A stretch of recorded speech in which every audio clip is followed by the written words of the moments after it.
Para entender la horca de Tenerife en Mil Tiembekits, primero hay que limpiar la sangre de 1488. Todo empezó en La Gomera, una isla que se negó a doblar la cabeza. Los clanes de Ipalín y Mulagua hicieron lo que todo pueblo oprimido debería hacer: ejecutar a su verdugo. El cruel señor Hernán Peraza murió. Para los españoles, eso es alta traición. Para la libertad, es un acto de justicia. Pero la venganza colonial no conoce límites. Pedro de Vera desembarca con sus tropas. Beatriz de Bobadilla exige sangre. La orden está dada: masacre sistemática de todos los hombres mayores de 15 años. Los supervivientes, mutilados. Las mujeres y los niños, cazados como ganado.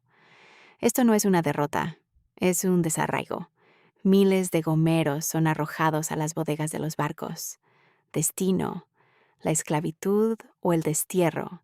Y será esa memoria traumatizada, ese pueblo roto, el que acabará unos años después hacinado en Tenerife, en una calle maldita. Para entender la hipocresía de lo que vendrá después en Tenerife, hay que mirar cómo la corona española gestionó el caso de La Gomera.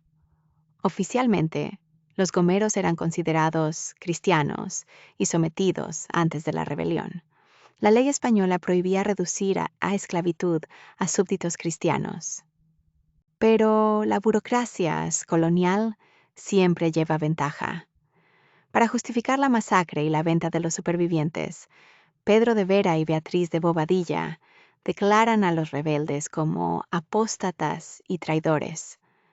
De un plumazo, miles de seres humanos pierden sus derechos y se convierten en mercancía legítima para los mercados esclavistas de Sevilla y del resto del archipiélago.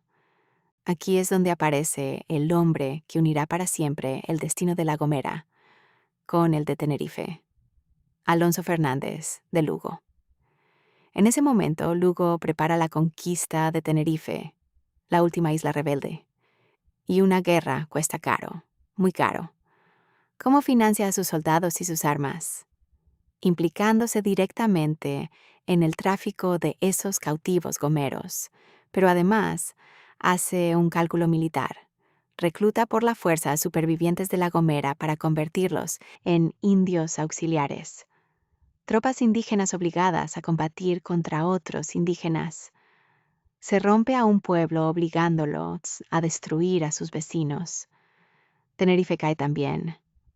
Alonso Fernández de Lugo ha ganado su guerra, en parte gracias a la sangre de los gomeros a quienes obligó a marchar a su lado. Pero terminada la guerra, ¿qué se hace con los supervivientes? ¿Qué se hace con esos aliados forzados y con los guanches que sobrevivieron a la masacre?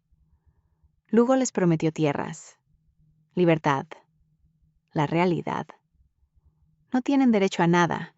Pasan de ser herramientas de guerra a convertirse en desechos de la sociedad colonial. Son encerrados en La Laguna, la nueva capital. En La Laguna, una calle llevará su nombre: la calle de los gomeros.